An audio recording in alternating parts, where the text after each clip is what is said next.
collaborative business planning. And so this is an application that's built specifically to run within QualiWare. And I'll let Mike take over from here. Great, thanks, Kevin. Is everybody seeing that screen okay? Yeah. Yep. Okay, good.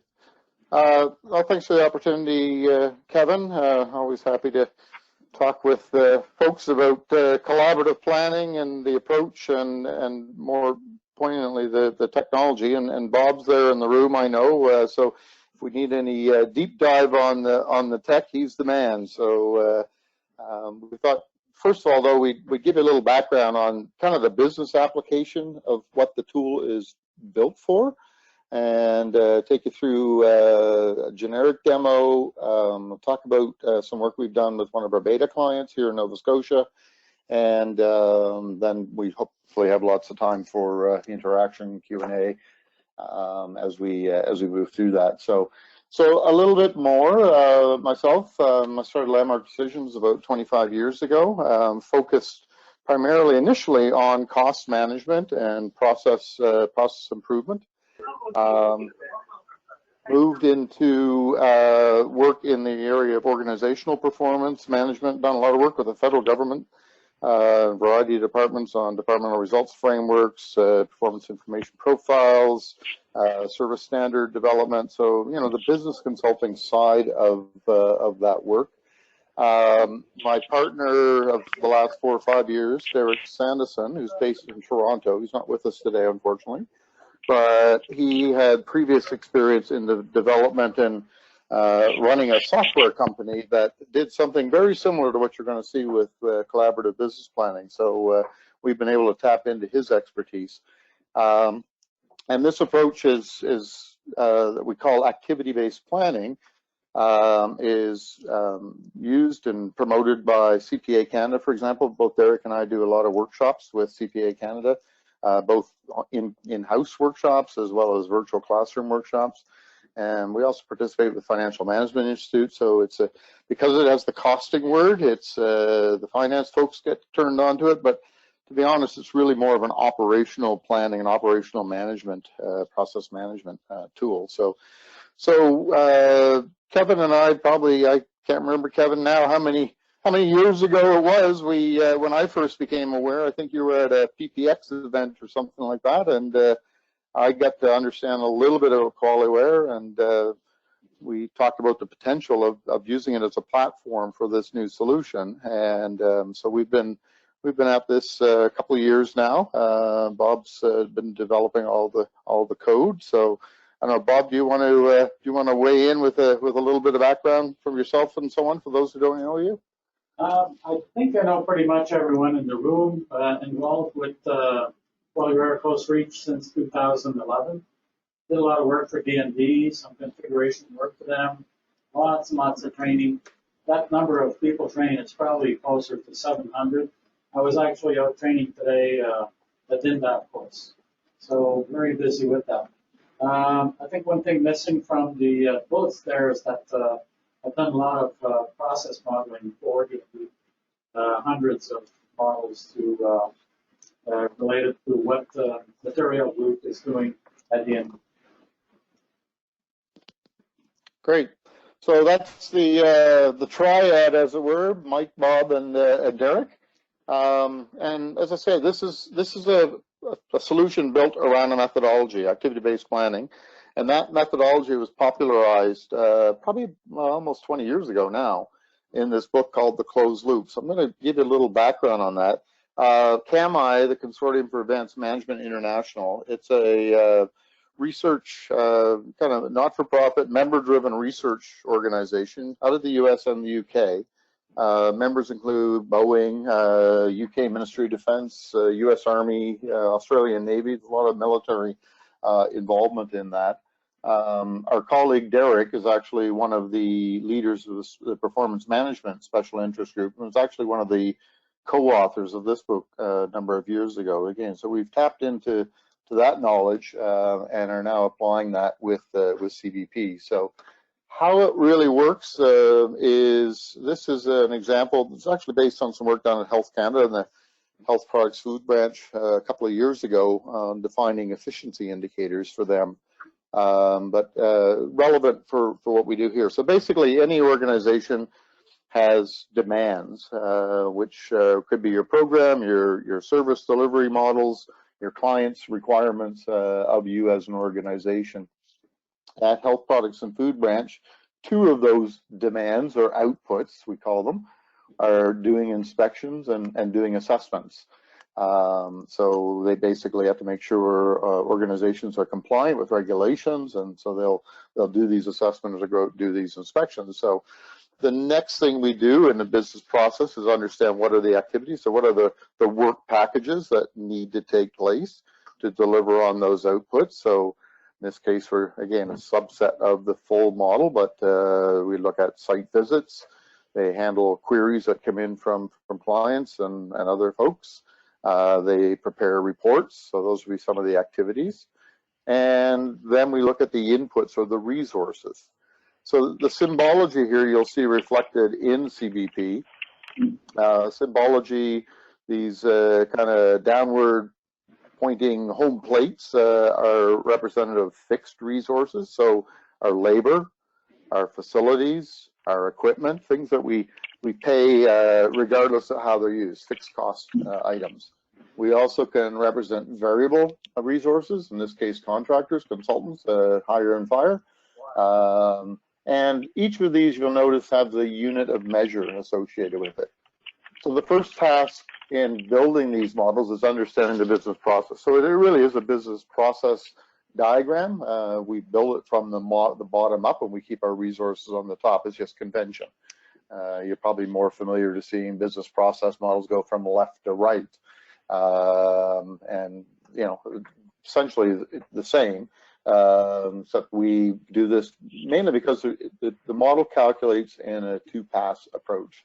So what we do is we look at what are the volumes of your outputs, and then if we can get at operational information such as what we call consumption rate. So how many site visits on average does it take to do an inspection?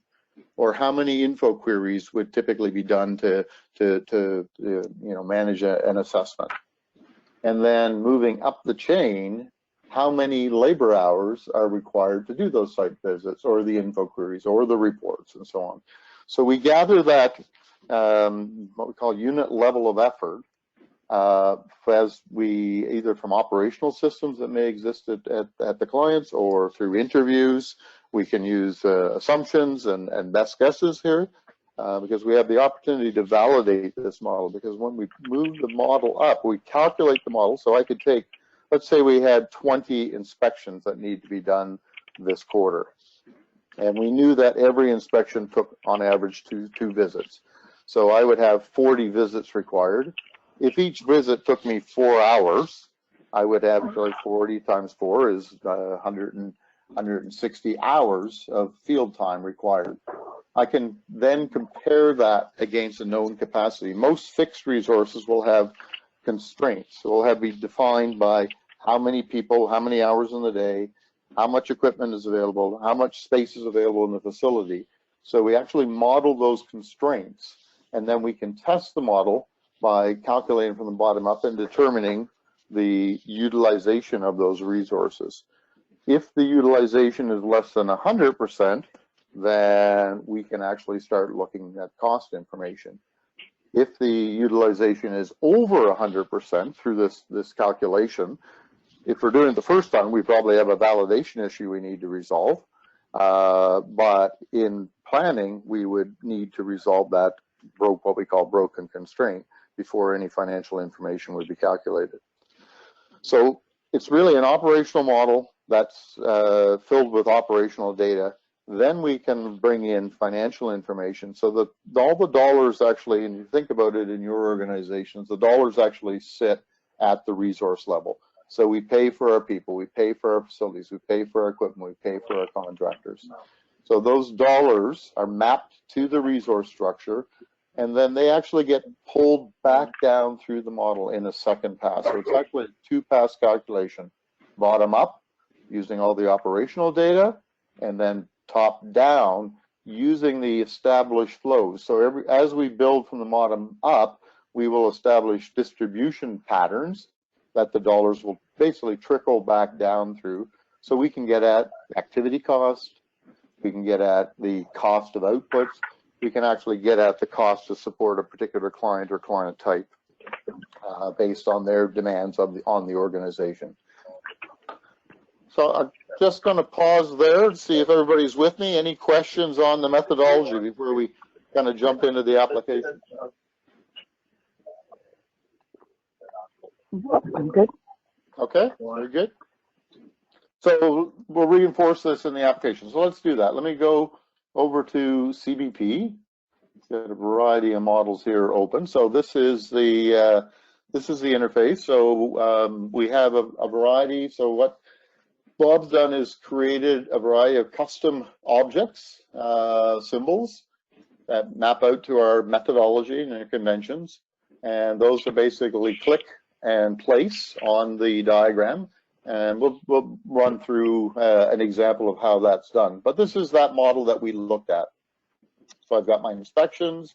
I've got 3 activities, these gray rectangles. I've got 3 fixed resources, and I've got 1 variable resource. Okay. On the left, we can actually see the listings of what's in there. So I've got an account structure. So I would have my salary, my benefits, depreciation off my equipment, insurance and lease off my building, and so on. So these costs are going to be mapped, and we'll see those where they're mapped into these objects. I've got the activities, all the different, I've got links that connect in. Object connectors I'll show you in the larger model. So I'll show you some of these features as we move to a larger model. This is just to give you a feel for how the calculations work. So you'll see, obviously, we've got some numbers here. We've got a total cost of this model, $60,000 for this particular time period. So we're going to say this is probably a monthly model. And how the data is entered. Now, we can enter it manually, or we can load this data in using a matrix to the appropriate thing. So if we'll just go look at things manually here. So I'm going to go and I'm going to open up the inspection. So this gives me details about that particular output. So I give it a label. That's going to be useful when we link larger models and link the objects within larger models. I can put a description in, which is, again, useful for the end users so they can understand. And again, this is a tool that would probably be developed certainly by a CBP modeler working in concert with the business process owners. But the tool is really going to be designed for end users, being able to evaluate play scenarios, be able to assess what impacts change are going to have on the organization going forward. So we're going to have a multitude of users and a variety of ways for them to consume the information, of course. So we see here, here's our volume. We have units of measure that are defined. So these are basically just off pick lists that are created. We can add financials. We don't have any financials on the inspections. If we were in a cost recovery mode and we were actually charging for, let's say, service fees, we could actually put our service fee recovery in here as well and take that in as revenue. In the private sector, this would obviously be used for looking at profitability analysis. I'm going to leave the financial information for now. I'm just going to work up to the operational. So as we hover over, we can actually see these links, and I can actually see there's data on those links. So there's that 2 visits per inspection. Okay, and again, I can give some description to that. I'll come back and talk about static and dynamic as we move up through the model. This is a blend of both, data and results, but we're going to stay focused on data here now. So we'll continue up the path. So 40 times 2 would be 80 visits. The other 15 visits are obviously coming from the 15 over here. This must be a 1, which it is. So the 95 visits are driven from this volume and these consumption rates. And then at the visits, I've got my 4 hours. So 95 times 4 will be a component of that 570 hours here. Starting at the top, let's look at some of these variable resources. So I click on the variable resources. I can actually see here's where I put in my financial information. So I'll map my account structure. Oh, go ahead. Fixed resource. Fixed resource, correct. So I can map my cost accounts and my fixed costs for the time period of the model. So the time period is important.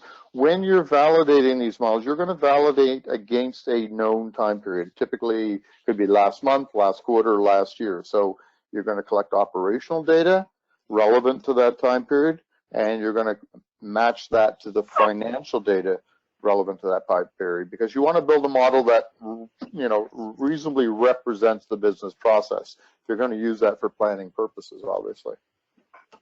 So some of that's financial information. We have some operational data here. So here's my capacity. So this means that I've got 1,500 square feet. This is the unit of measure available to me in that particular facility. If I go and I look at the labor, I see now I've got my salaries and my benefits. I've actually now used I can use a formula here to represent the average salary by the number of people. So I've got a variable, there's the number of FTEs that the field team consists of. So I've got 4 of them. So 4 times, they each are paid $5,000 each. So my $20,000 salary is based on this variable. Why that's really useful is because I can use the number of FTEs also in the capacity. So here I've got each FTE gives me 150 labor hours. So my total is 600. So now when I'm doing scenario planning, which we'll get to shortly here, as I flex the number of FTEs, I'll flex the capacity. So I want to add capacity. It's going to cost me more, and it's going to increase capacity. I can also use it in allocations of space. So if I looked at the amount of space that's being required, I see that each person requires 100 square feet of space. So I've got my formula that includes my variable here. So as I add or decrease people, I'm going to impact on space requirements. I'm going to impact on costs. I'm going to impact on capacity. So those are some of the things the variables give you the flexibility to do. Point out a few other tabs that we have here. So the links actually show me any place I am in the model, what's coming in to that box, and where that box or object rather is flowing out to. So I've got building costs coming in, 400 square feet, $5,000. That's being married up with the direct costs, the salary and benefits, and then those dollars being pushed out to site visits and info queries. And of course, you're all QualiWare folks, so you know everything's interconnected here. So if I wanted to go down to info queries, I can actually just click within the links within that object, and now I'm down at the next level. And I can continue that way. I'm just going to cancel that one, go back to the field team. The other cool thing is that because our software is able to actually keep track of not just the total cost, but of the component costs. So each of the cost categories, as they are kind of carried down, split, and then maybe recombined, depending on your business process, it'll keep track and actually give you basically what you consider as an expense statement for any resource, for any activity, for any output. So that becomes really insightful information. And I'll show you some interesting reports that actually blend the financials with the operational data. And that's very rare to be able to do that for an organization. It's one of the novel features of the tool. So if we looked at our site visits, so what we've got coming in here, if I looked at this, I've got my total cost is $25,300 coming from my field team, a little bit of equipment costs, and I've got my volume of 95, so I can actually calculate a unit cost. So basically every site visit is costing me about $267. And again, I can see this information on the summary tab, or I can actually see it on the diagram. Okay, any questions about that? Or Bob, do you want to add anything to this before we run a scenario or two? No, you're doing a wonderful job. People's eyes are still open, are they? Mostly. Mostly, okay, good. Maybe not yours. Okay, so the real power, I mean, the first thing is, as I said, is validating this model, making sure your total cost, your your capacity, your utilization. So we see here we've got a 95% utilization. So if this was our first time running this model, we'd go to the field team and say, hey, does that feel right that you're pretty much maxed out all the time? And of course, like everybody, they say, sure. We're only using 53% space of the building. Is there, could we expand in that? Yeah, that makes sense. So we look for that sort of validation. We make sure we've got our operational data. Like we had 95 visits and we did 190 calls and we had 15 assessments and so on and so forth. So we can then, kind of thumbs up as a team that we've got a representative model. Then we can use it for planning purposes. So really the P part of CBP. So let's say what would happen next quarter, next month, whatever, and I need to, boss says, you got to do 50 inspections, or we're expecting you're going to have to do 50 inspections. So I'm going to run a scenario. I'm going to change my volume from 40 to 50, and I'm going to recalculate that model. And the thing comes up, first of all, says, well, you got an issue. You've got a broken constraint, and the cost calculations would be incorrect. So what it does is it actually hides the financials because they would not make sense. Okay, and this is different. If anyone has done any costing work in their careers, you'll see this is another novel feature, because quite often when you're doing unit costing, people will take that and they'll extrapolate those values. So they'll assume, oh yeah, well, this costs $100 per item. So if I'm going to double that, it'll cost me, X times 100, without taking in the operational constraints that exist in the business process. So we model that. And now you have to make an operational decision of how you're going to resolve that. So it flags, field team is where the broken constraint is.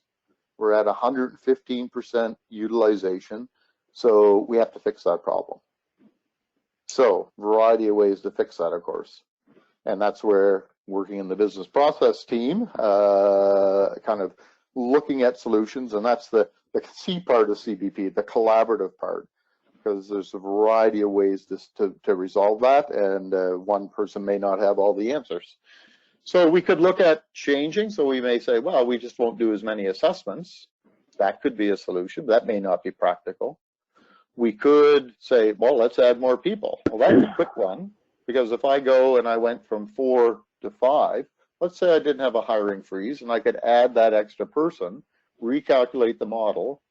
You see I've added $10,000 in cost now for that extra person.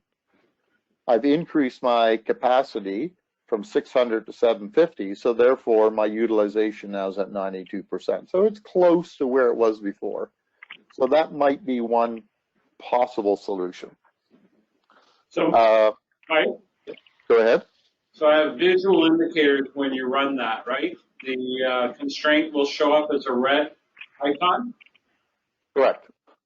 And also in the upper note, that indicator up there changed from green to yellow when you had a broken constraint.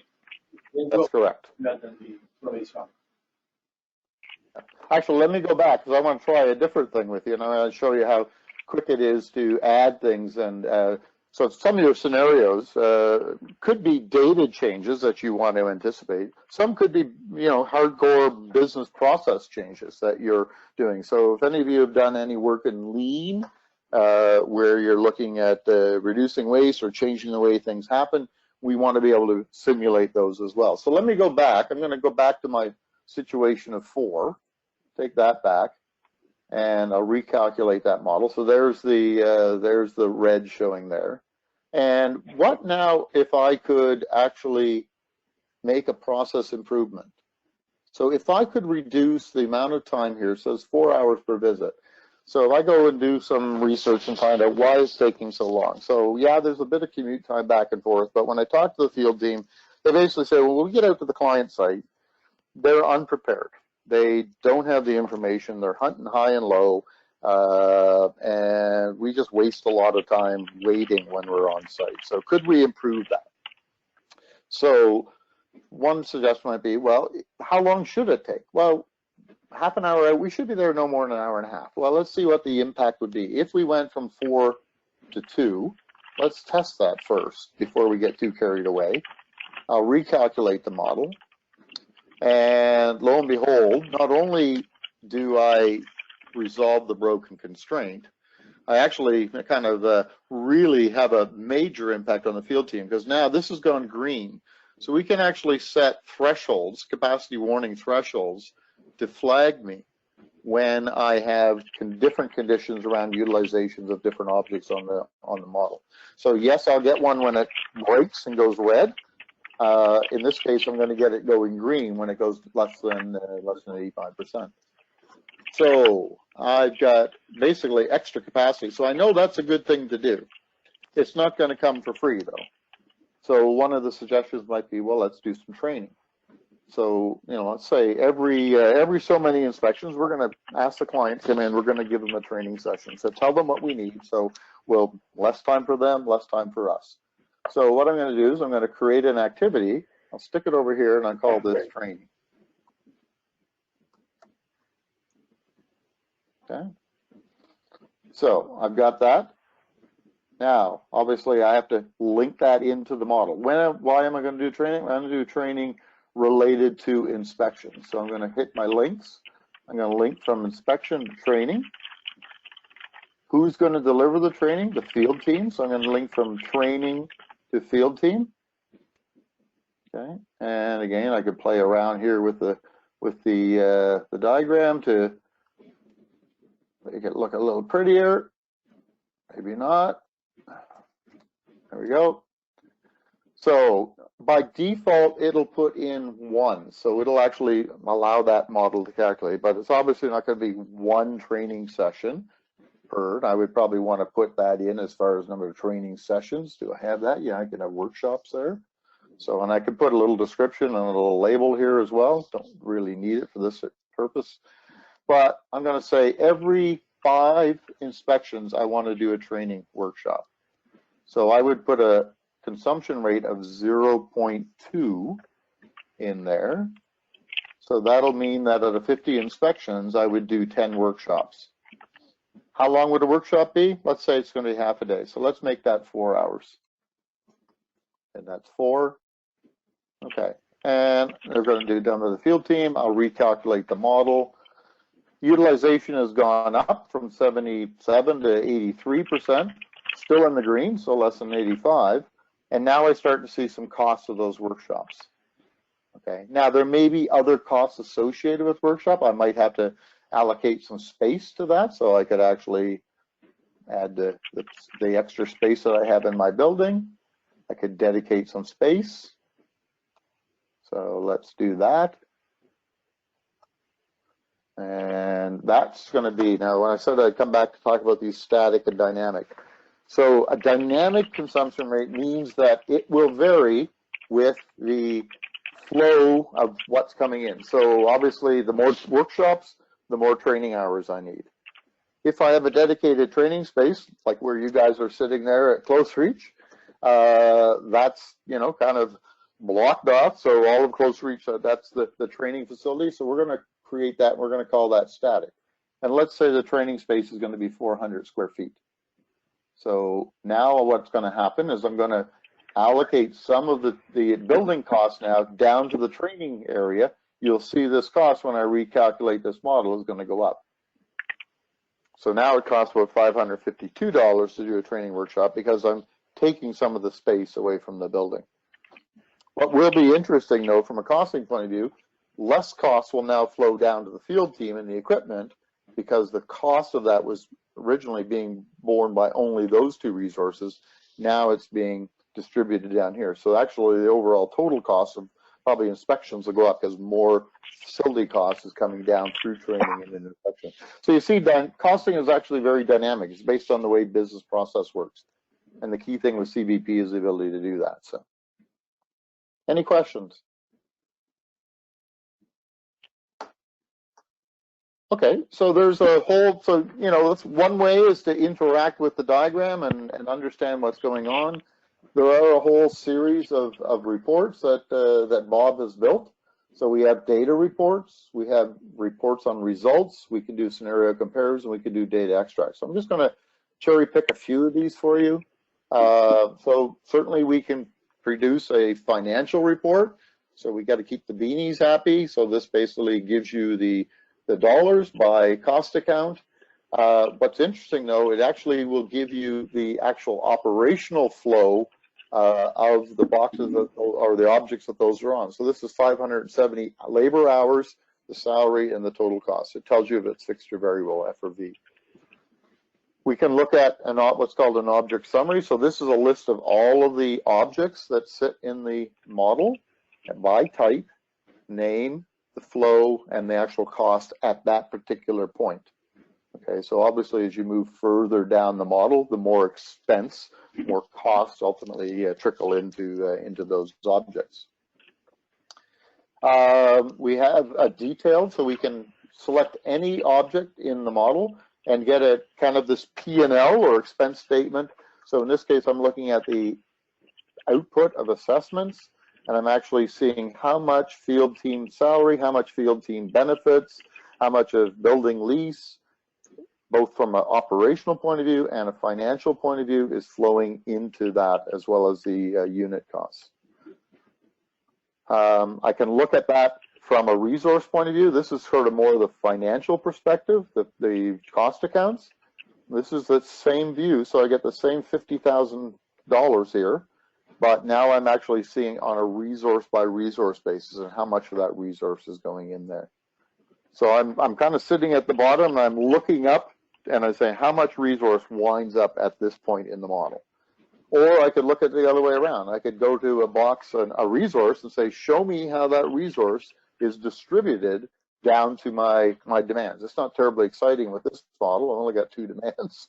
So, but this shows the split of the field team and how many of those 570 hours, how they trickle down through the model and wind up in the demand. So it's kind of keeping track of all the math as it does it, slice and dice down. It's kind of cool. I'll breathe. I'll take a quick drink of water here. Any questions? Okay, so that's kind of illustrative of a demo model. Going to go back to the PowerPoint presentation here. I want to talk about work we did with what's called Nova Scotia Crown Lending. Before that, though, I want to talk about lean. Because this was a combination lean and CVP exercise. So I don't know how many folks have had any experience with lean, but if we want to continue with that illustration that I just had with the HPFB model, we talk about service standards and we talk about HPFB needing to respond to clients' requests within 30 days. So the activities, so this is probably more what you're familiar with, the activities flowing from left to right, a site visit would happen, we'd have some queries back and forth, we'd produce a report. And that needs to take place in this 30-day service standard time frame. So when you're looking at your total service time, what are you looking at? There's components of this. So there's the elapsed time. How long does it kind of sit in the hopper before it kind of moves to the next area? How long does it actually take from a hands-on or processing time? And the real killer quite often in business processes, what are the wait times before it moves from one hopper into the next hopper? The ball gets passed. So if we looked at these total numbers, we'd say, yeah, they're not making their service standard. They're 34 days. This is really interesting too now. Some of you may be aware there is a new Service Fee Act that came in place a couple of years ago. Starting in April will be the first year of full implementation. As part of that Service Fee Act now, departments have to, for every service standard they have, for every cost or every service fee they charge, they have to have a service standard. And if that service standard at the end of the year has not been met, then they have to refund a portion of the service fees collected to the clients that bought that service or paid for that service. So it's really holding the feet to the fire with regard to balancing, understanding service delivery and costing. So CVP plays a kind of an important point in the intersection of this. So there's a quizzical look here. This is the Canadian federal government. Is what, 8,500 services that they charge us for directly? Mike? Yes, correct.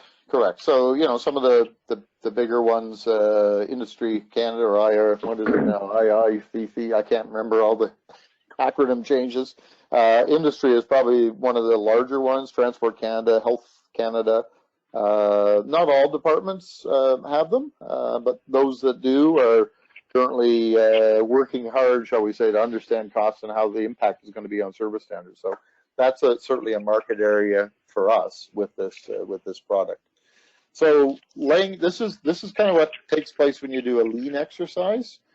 And what we can do now is we can overlay CBP and its ability to do resource planning and understanding resource consumption, and also in the costing. So we can actually get at the cost of these activities. And as you run different lean experiments or lean initiatives to try to improve the business process, you can actually test those out with the CBP model.